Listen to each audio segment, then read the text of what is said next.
What's up, guys? Mr. Knows Hoops back today with another video. And today we are talking about the most dramatic series and honestly could be a playoff finals, champion determining series.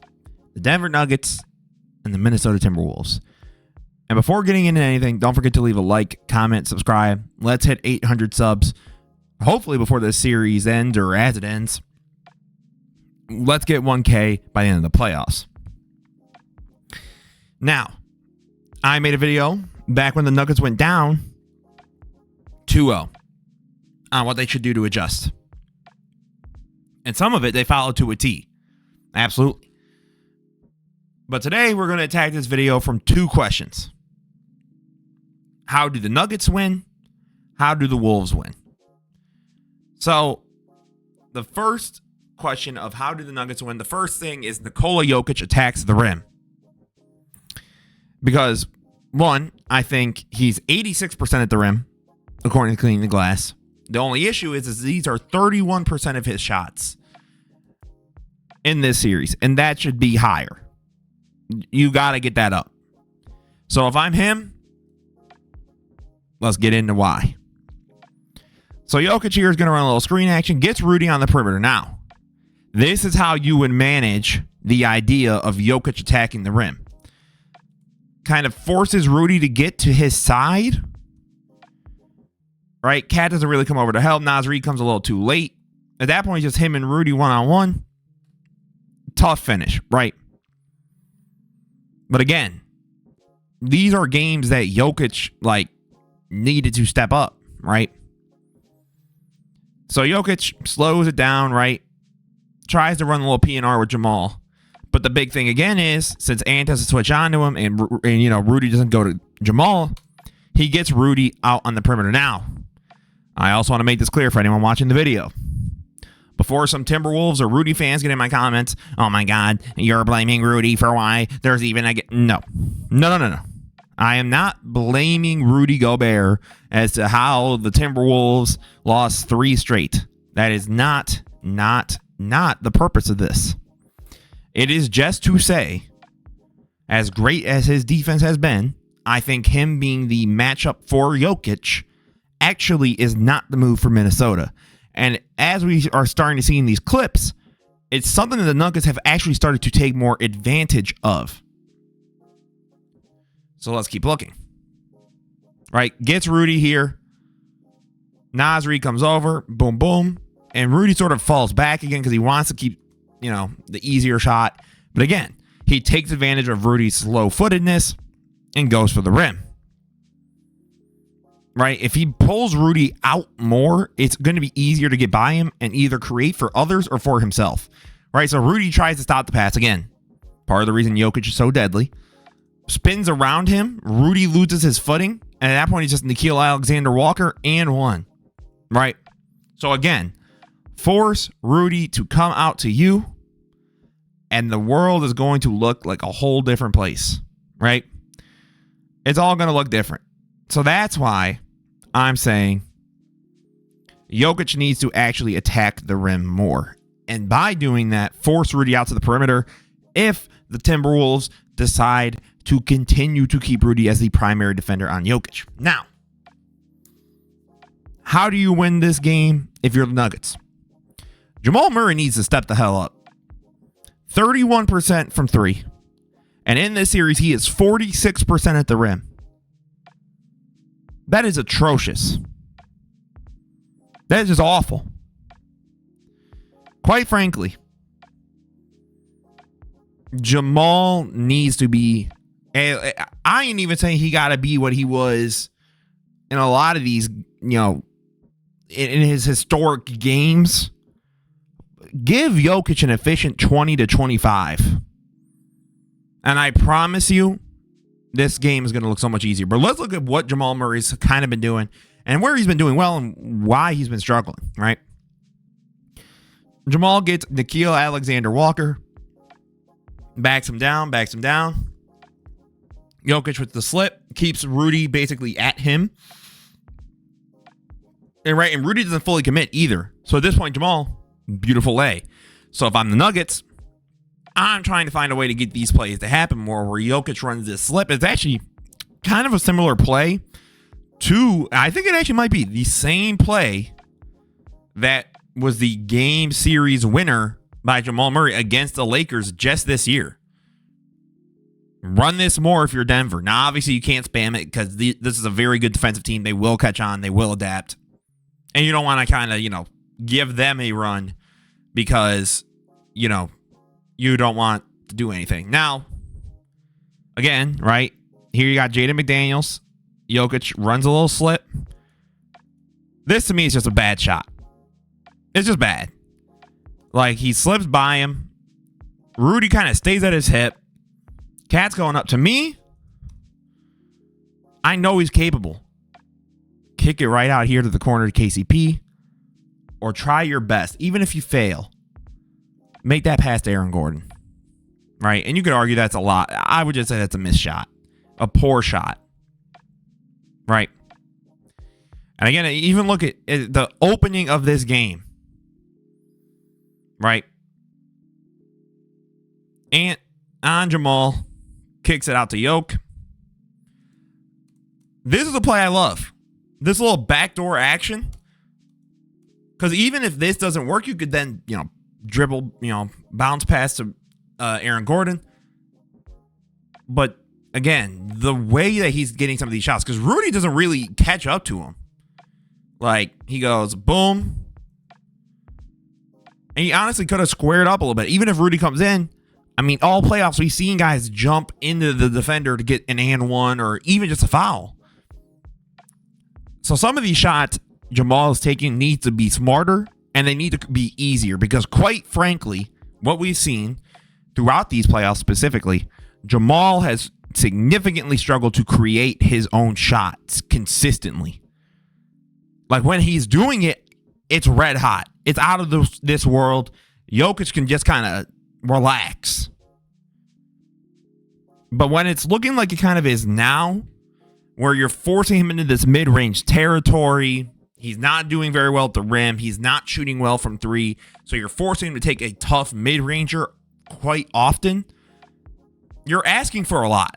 Especially when this isn't a Kawhi Leonard. I'm not saying Kawhi's got to be 70%, but like Kawhi, Paul George, even an Embiid, like those caliber of guys who are known to be able to get that midi jump shot off. And not that Jamal's bad from the midi,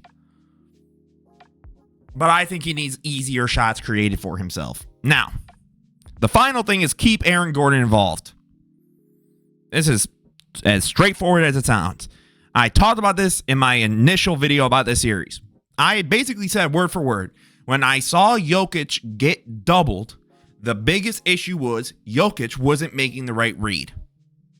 Jokic was trying to then, instead of continue to get the ball to a cutter, either Aaron Gordon, Jamal, Christian Brown, whoever, he was kind of trying to look to get it back out to the perimeter so they can kind of try and reset real quick and get something different going. So let's look at why keeping Aaron Gordon involved could be so crucial, right? So the ball goes up.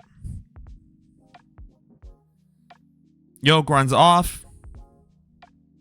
Now again, he keeps Rudy on the perimeter. He signs Aaron Gordon to go over to the dunker spot.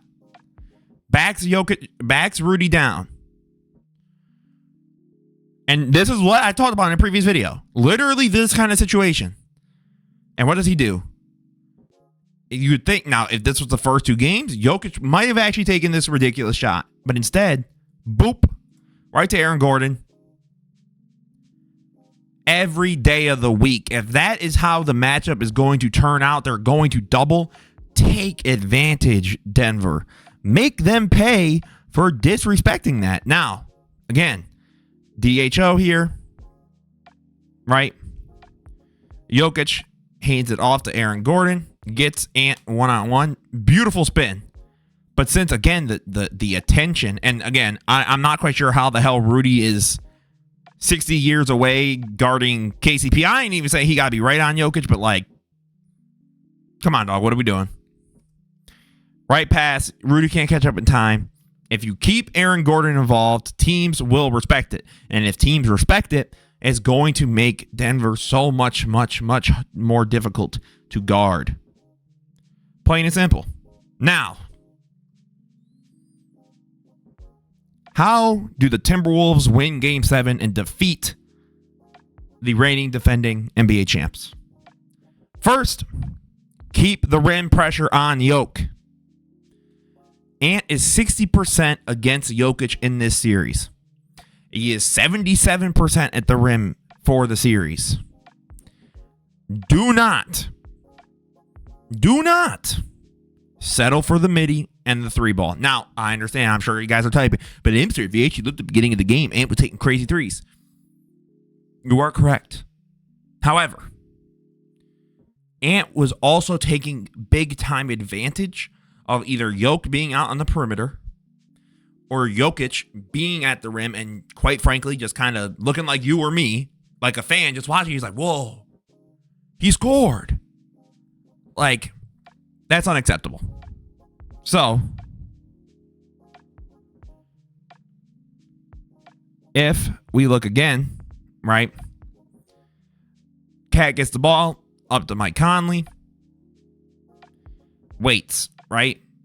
Yoke doesn't even, he's even remotely thinking of the idea of waiting. And again, arms go up, he just kind of goes, okay, I'm done. That is a shot. I get it, and I'm sure you guys are typing again. Emster, he missed. That is a shot I want Anthony Edwards to take every day of the week for 24 hours a day. He can dream about it. He can wake up and do it in his bedroom. Pause. But that right there is going to be a huge factor in defeating the Nuggets. Maintain the rim pressure, or else they will make you pay for not doing so. Right? Naz Reid, and again, now, Jokic is out here defending Naz Reid. Aaron Gordon sunk out because he has to cover Cat. And he kind of calls out the, MPJ, like, hey, you got this if he comes over. No. When Ant attacks the rim, he's at his best because he's a freak. He's a freight train coming down. Right? Boom. KCP backs him down. Boom. Boom. And Jokic comes over. So, by the way, if Ant really needed to, little lob option. Rudy even calls out for it. He's like, hey, up. But he goes, no, big fella. I got that separation. I'm taking the midi. Now, if this is the possession, I think it is. Okay. Guys, I need you all to stick with me here because this is going to sound crazy. I'm being serious about this, dude. Like, this will actually kind of sound nuts. Karl Anthony Towns should be the primary defender on Nikola Jokic. I will repeat it one more time. Karl Anthony Towns should be the primary defender on Nikola Jokic. Now, I know what you're thinking. Emster, he's just going to get cooked. Emster, he's just going to... Obviously, Jokic is going to score on whoever the hell you put in front of him. Rudy Gobert is a 4-time Defensive Player of the Year, right? And mind you, played as good of defense as he could at times. Jokic dropped 40 on him, right? And when you actually look at the numbers, a very interesting trend I noticed. Nikola Jokic is 41% against Karl Anthony Towns from the field. And I know what you're thinking. Well, Imster, they've been blown up. So I wanted to look at something. I went to look at the playoffs last year when the Nuggets gentlemen swept them. He was 38% against Karl Anthony Towns last year. And quite frankly, I think a part of it is Cat is just quick. Like, I think the thing is Naz Reid and Gobert are incredible defenders for what they do. I think for Naz, keep him as a help defender on Jokic. Beautiful play. Even similar with Rudy. Or, if he gets past Cat, go into Rudy, then you're playing to Rudy's strengths. But Rudy's mobility actually, I think, hurts him as a defender against Jokic. So let's get into it. Right? Rudy gets the ball, loses it. Jamal's pushing. He goes, hold on, slow it down. What's going on? So Cat, again, primary guy on Jokic. Lets Rudy be more sat out on the the paint. They run this screen action. Cat does a good job going underneath the screen, reading of like, no, that's not happening. Rudy's able to then sink. But again, Cat's mobility and honestly the strength, right? Look, like throughout the playoffs, I'm sure we've seen it when he goes up against Rudy or Nas, and Jokic does that little, almost football move. They're stepping back. Now they're not flying, but they're stepping back. Cat just goes, no, step up. Forces this extremely uncomfortable shot, right? Now again, he's going to make shots against Cat. I am not saying Cat is going to look like Ben Wallace. But the thing is he can't just beat Cat off the perimeter. Cat has the speed to keep up with him. Cat is shifty enough to regain the ground. And again, that's not an insult at Rudy, and this is not me saying Rudy's cost them. But sometimes to win a series, to win a game, you have to think outside the box. Because when they have continued to go at this Rudy traditional Rudy go guard Jokic, it hasn't necessarily worked. I think Rudy being able to do what he does best and be help, rim, sunk every day of the week. Let Aaron Gordon shoot those threes. Make him prove that he can shoot them. Right? Because when I say keep, Aaron Gordon involved as an attacker, cutter, even short midi, like force him to show you, right? So Cat sinks here, right? Actually does a really good, again, look, regains the ground so quick. Goes out to Christian Braun. And again, you're going to see, he tries. But again, shot clock, Cat did a good job of recovering. Uncomfortable shot for Jokic, right? If Jokic is continually forced to uncomfortable positions, oh my goodness, I'm loving that if I'm Minnesota. Absolutely. And again, look, like Rudy's on the floor, right? Beat off the perimeter. But he does a good job because Naz Reid comes over. So again, just to show, I think if you're running this lineup, of Naz Reid and Rudy, have Naz Reid sort of there to help. Because again, now he has to take all these steps and Rudy recovers and takes an extremely uncomfortable shot trying to force a foul. And then finally, Naz Reid needs to just get involved. They're 3-1 in this series when he has 10 plus points. And it's because it feels like Naz Reid really has like that momentum. Like, it's funny. He feels like the way KCP was when I talked about him in the Lakers series. He feels like the way we talk about these guys that the second they provide their spark, the game could go from you're in a real tight situation to we're running away with this thing to you aren't getting the momentum you think you are. We're still in this, right? Naz Reid gets his man on a boom. Take advantage in these minutes. Now, again, it's game 7, so I don't know. It's going to be very hard pressed for me to think that we're going to see Jokic off the court very often. But when you do, Chris Finch or whoever the assistant coach is because of his unfortunate injury, Naz Reid, go right in. This is your time, buddy. Cook. Literally, unless Anthony Edwards is in and the man is like 9 for 10 in the game, then you keep playing your superstar star Cook. You got it. Otherwise, Naz Reid, go. You got it. Let it go. Cook. Like, again, out to Mike Conley. Fakes a DHO, so Jamal sticks with him. Shoves him off. Again, in a Jokic-less rotation. Now, Jokic is in the rotation, so just in case people were saying, oh, well, Emster, what happens if Jokic is in? You get something like this. So, Ant calls Nickeil Alexander-Walker over. Naz Reid pulls over. He's like, okay. They're trying to run something a little different. So, Nickeil pulls over Christian Braun. Jamal tries to stick with him.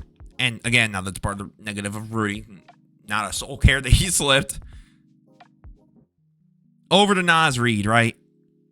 And now, I'm not saying he's going to make the shot every time. But those are the shots that when a playoff series comes around, That is a series determiner. That is a game determiner. And it is a long video. And I think it's because it's very important, because this game, I genuinely think the way that all the teams are looking, if Denver or Minnesota wins this series, I genuinely might think they're my favorite to win the whole thing. I really do.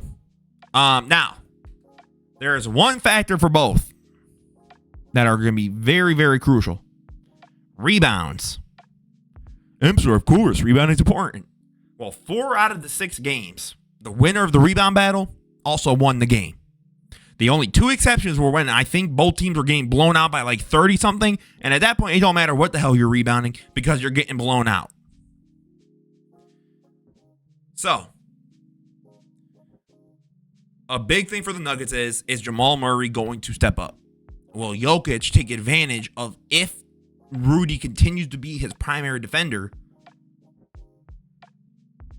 Or do the Timberwolves go, we're not letting you even have that kind of opportunity or thought? Cat, you go guard him. Rudy, you can sort of be like Nas Reed was in the clip I showed you guys. Come over to help and get the win. Let me know what you guys think down below. Now, this is a longer video, I know. I really, really appreciate it if you guys stuck to the end.